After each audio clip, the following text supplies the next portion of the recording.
Hey, welcome back to the channel.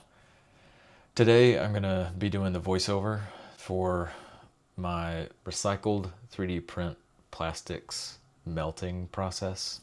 Let's jump into that video. It will be posted as a separate video that's not me doing it, but I'm just going to go through the process of me recording it right now.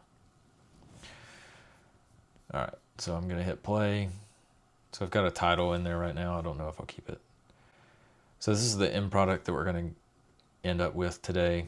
This is going to be a video about recycling 3D print waste.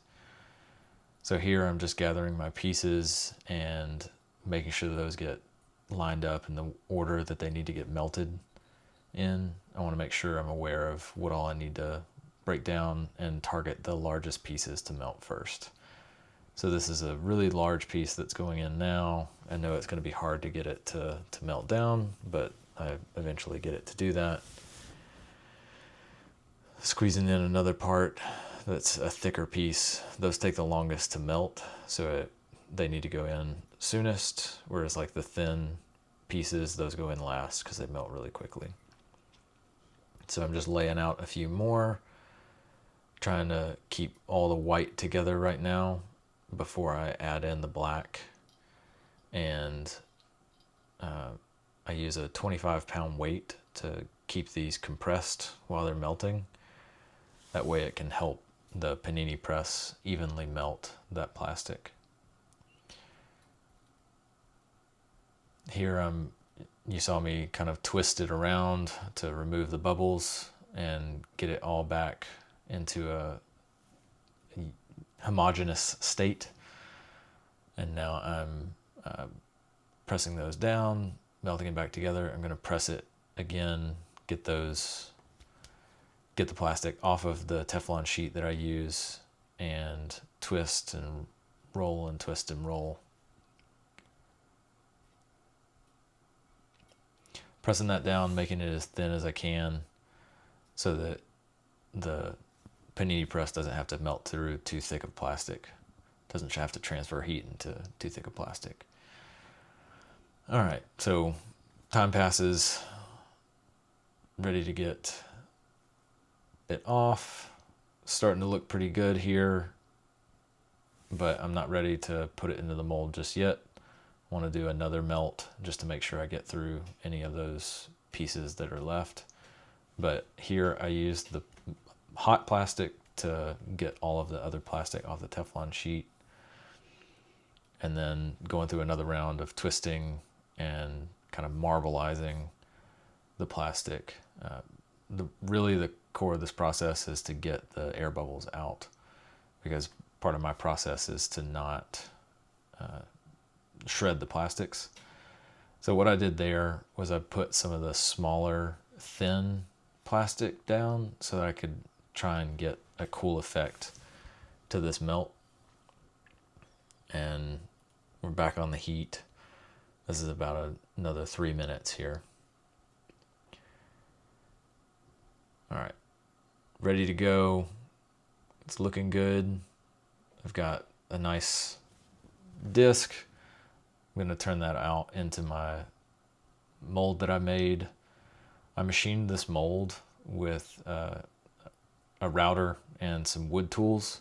Used a lot of WD-40 to keep it lubricated and just cut and cut.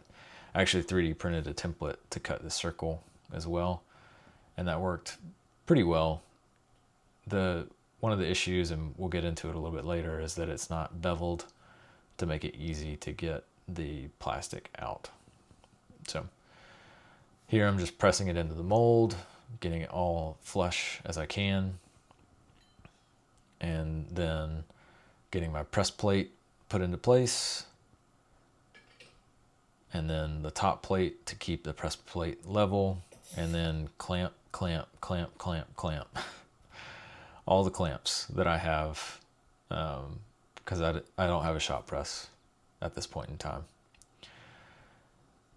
One of the things that was happening in the background while this melt was going on was the heat gun was heating this mold, because the mold needs to be hot before the plastic touches it, so it doesn't cool the plastic off too fast. So here I'm just opening it, and here's the big reveal.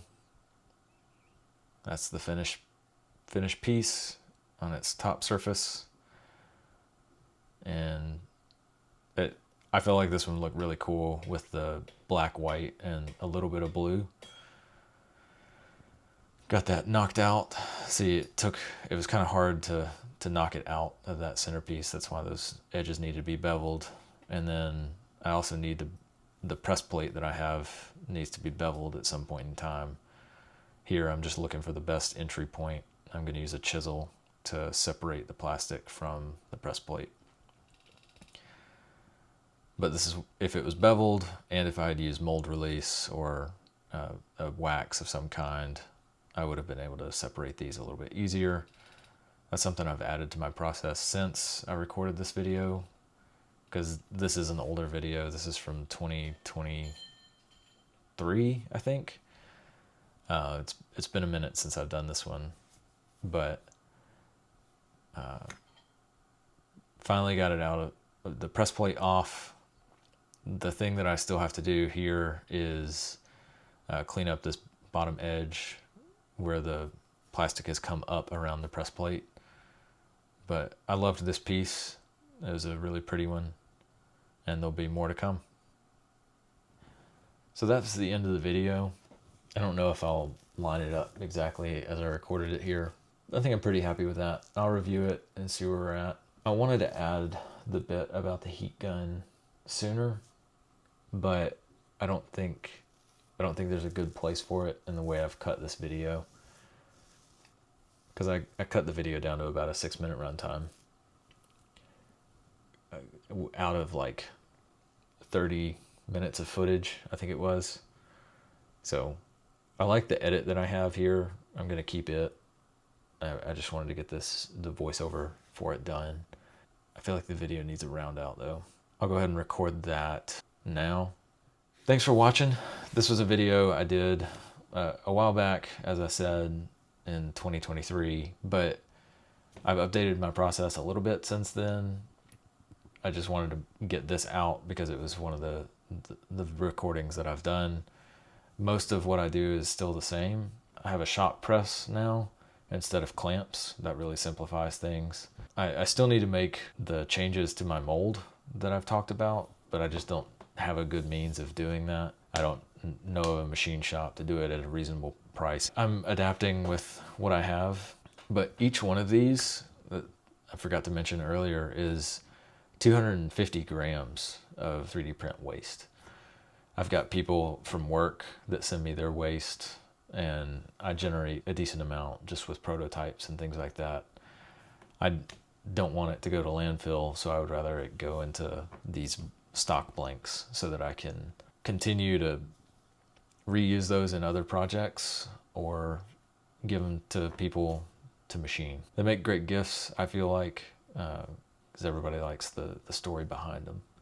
I have a few products posted on my Etsy page with these. If you're interested, go check it out. Thanks for watching, and see you on the next one. All right, so added the outro there to that. I feel like that'll help round out that video. For the vlog, that's going to be it. Thanks for watching, and I'll catch y'all in the next one.